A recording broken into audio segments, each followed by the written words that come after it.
O Capital, livro 1, Karl Marx, editora Boitempo, edição 2013, sétima sessão.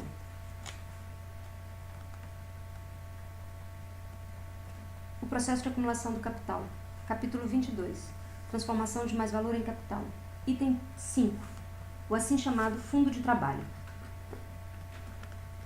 No decorrer desta investigação, páginas 684 a 687. No decorrer desta investigação, podemos verificar que o capital não é uma grandeza fixa, mas uma parte elástica da riqueza social, parte esta que flutua constantemente com a divisão do mais-valor em renda e capital adicional. Verificamos, além disso, que mesmo com uma dada grandeza do capital em funcionamento, a força de trabalho, a ciência e a terra, e por terra entendemos do ponto de vista econômico todos os objetos de trabalho fornecidos pela natureza sem a intervenção humana, nele incorporadas, constituem potências elásticas do capital, potências que, dentro de certos limites, deixam a ele uma margem de ação independente de sua própria grandeza.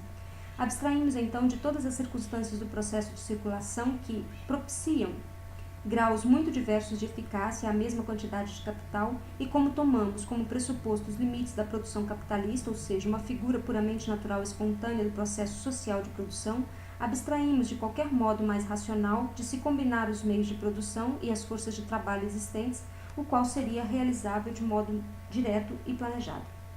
A economia clássica sempre aprove conceber o capital social como uma grandeza fixa e dotada de um grau fixo de eficiência. Mas o preconceito só foi fixado em dogma pelo arquifilisteu Jeremy Bentham. Esse oráculo insipidamente pedante e fanfarrão do senso comum burguês do século XIX, conforme, entre outros, Bentham, tradução de Dumont, terceira edição, Paris, 1826, tomo 2, livro 4, capítulo 2. Bentham está para os filósofos como Martin Tupper para os poetas. Ambos só podiam ter sido fabricados na Inglaterra. Nota 63. Jeremy Bentham é um fenômeno puramente inglês. Mesmo sem excetuar nosso filósofo Christian Wolff, em nenhuma época e em nenhum país o lugar comum mais simplório se difundiu com tanta convicção. O princípio da utilidade não é uma invenção de Bentham. Este se limitou a produzir, sem espírito, o que Helvétius e outros franceses do século XVIII haviam dito espirituosamente.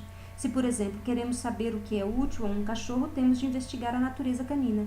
É impossível construir essa natureza a partir do princípio da utilidade. Aplicado ao homem, isso significa que, se quiséssemos julgar segundo o princípio da utilidade todas as ações, movimentos, relações, etc. do homem, teríamos de nos ocupar primeiramente da natureza humana em geral, e em seguida da natureza humana historicamente modificada em cada época. Bentham não tem tempo para essas inutilidades. Com a mais ingênua aridez, ele parte do suposto de que o filisteu moderno, e especialmente o inglês, é o homem normal, e que é útil para esse homem exemplar e seu mundo.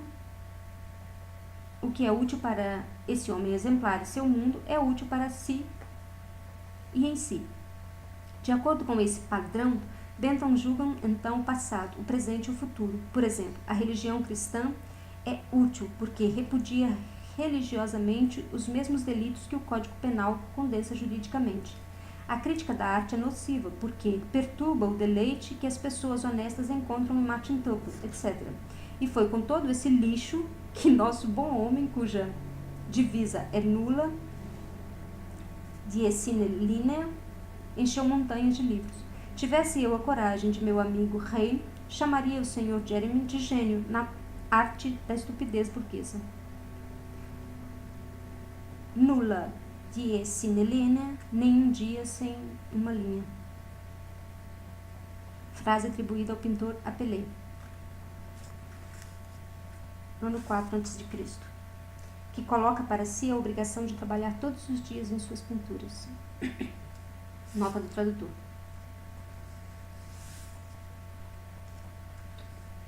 O dogma foi abusado para fins apologéticos tanto pelo próprio Bentham como por Malthus, James Mill, McCulloch, etc., especialmente para representar como grandeza fixa uma parte do capital a parte variável ou conversível em força de trabalho. A existência material do capital variável, isto é, a massa de meios de subsistência que ele representa para o trabalhador, ou o chamado fundo de trabalho, foi imaginativamente convertida numa parte especial da riqueza social, cingida por barreiras naturais infranqueáveis. Para pôr em movimento a parcela da riqueza social que há de funcionar como capital constante, ou dito materialmente, como meio de produção, requer-se uma massa determinada de trabalho vivo. Esta é dada tecnologicamente, mas não é dado nem o número de trabalhadores requeridos para movimentar essa massa de trabalho, pois tal número varia com o grau de exploração da força de trabalho individual, nem o preço dessa força de trabalho, mas tão somente seu limite mínimo, que além de tudo é bastante elástico. O dogma repousa sobre os seguintes fatos. Em primeiro lugar, o trabalhador não deve ter voz na partilha da riqueza social em meios de fruição para os não trabalhadores, de um lado, e em meios de produção de outro. Em segundo lugar, apenas em casos excepcionalmente favoráveis o trabalhador pode ampliar o chamado fundo de trabalho, às expensas da renda dos ricos. Nota 65. Mill diz, em seus Princípios da política para a política econômica, livro 2, capítulo 1, inciso 3. O produto do trabalho é hoje repartido na razão inversa do trabalho. A maior parte se destina àqueles que nunca trabalham. A parte seguinte é àqueles cujo trabalho é quase apenas nominal. E assim, em escala decrescente, a remuneração vai encolhendo à medida que o trabalho se torna mais duro e mais desagradável, até chegar ao trabalho fisicamente mais cansativo e extenuante, que nem sequer pode contar com a certeza de obter a satisfação das necessidades vitais. Para evitar maus entendidos, observo que se cabe censurar homens como Mill, etc., pela contradição entre seus velhos dogmas econômicos e suas tendências modernas. Seria absolutamente injusto confundi-los com a tropa dos apologistas da economia vulgar. A absurda tautologia a que se chega ao imaginar que os limites capitalistas do fundo de trabalho constituem sua barreira natural social, mostra-nos, entre outros, o professor Fawcett, O Capital Circulante, nota 66, de um país, diz ele, é seu fundo de trabalho. Fawcett, professor de Economia Política em Cambridge, Londres, 1865, página 120. Por isso, para calcular o salário médio em dinheiro que cada trabalhador recebe, basta simplesmente dividir esse capital pelo número de membros da população trabalhadora. Nota 67. Recordo ao leitor que fui o primeiro a empregar as categorias de capital variável e capital constante, desde Adam Smith. A economia política mistura confusamente as determinações contidas nessas categorias com as diferenças formais derivadas do processo de circulação entre o capital fixo e o capital circulante, mas detalhes sobre isso serão expostos no livro 2, seção 2. Isso significa, portanto, que primeiro somamos os salários individuais efetivamente pagos e em seguida dizemos que essa adição constitui a soma do valor do fundo de trabalho, dádiva de Deus e da natureza. Por fim, dividimos a soma assim obtida pelo número de trabalhadores, a fim de descobrir novamente quanto pode caber em média a cada trabalhador individual. Um método muitíssimo astucioso.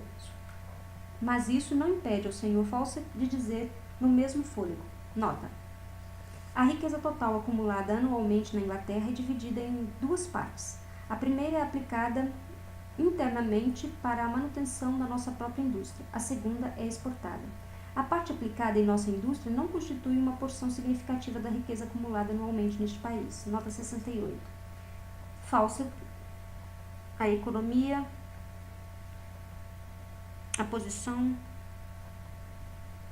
a economia. Citação página 123 e 122. Assim, a maior parte do mais-produto que cresce anualmente é o subtraído ao trabalhador inglês sem lhe dar em troca um equivalente. Não é capitalizada na Inglaterra, mas no estrangeiro. Mas, com o capital adicional assim exportado, exporta-se também uma parte do trunfo do trabalho, ou do fundo do trabalho, inventado por Deus e Bentham. Nota 69. Poder-se-ia dizer que na Inglaterra exporta-se anualmente não apenas capital, mas também trabalhadores, sob a forma da imigração. No texto, porém, não se faz qualquer referência ao pecúlio dos imigrantes, que em grande parte não são trabalhadores. Os filhos dos arrendatários representam uma grande proporção deles. A proporção entre o capital adicional inglês naturalmente ou anualmente enviado ao exterior para ganhar juros e a acumulação anual é incomparavelmente maior do que a proporção entre a imigração anual e o aumento anual da população. Na Roma antiga, pecúlio era a parte do patrimônio que o pater familias podia legar a um filho ou a um escravo. A posse do pecúlio não abolia a independência do escravo em relação ao seu amo, e juridicamente o proprietário do pecúlio continuava a ser o pater familias. Por exemplo, se era permitido ao escravo de posse do pecúlio realizar transações com terceiros, isso só se podia realizar numa medida que não permitisse a ele o ganho de uma soma de dinheiro suficiente para a compra de sua liberdade. Transações especialmente lucrativas e outras medidas que podiam acarretar um aumento significativo do pecúlio eram habitualmente realizadas pelo próprio pater familias. Nota 1000.